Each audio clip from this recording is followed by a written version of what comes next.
नमस्कार मंडळी, आज आम्ही चाललो आहे गावाला आणि अचानक ठरले आमच्या गावाला असं काही प्लॅनिंग नव्हतं गावाला जायचं, पण गावाला वर्षादा आणि गावातली यात्रा होते तर त्याच्यासाठी आम्हाला गावाला चाललो आणि खूप दिवस झालं होतं गावाला गेलोच नव्हतं.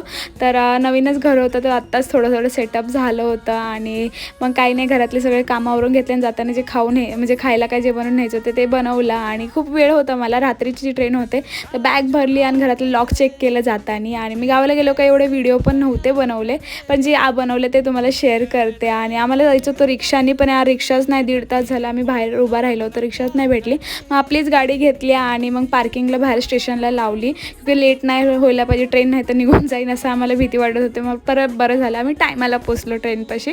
आणि नंतर मी गेल्यानंतर आईस्क्रीम खाल्ली आणि मी येताना नूडल्स बनवून आणले होते तर तेच खाल्ले आणि फ्राईड राईस बनवलं होतं येताना, तर ते खाल्लं आणि डायरेक्ट झोपून घेतलं. आणि डायरेक्ट मी उद्याचा व्हिडिओ शूट करेन, जास्त व्हिडिओ नाही आले पण तुम्हाला जेवढे काढले तेवढे शेअर करेन.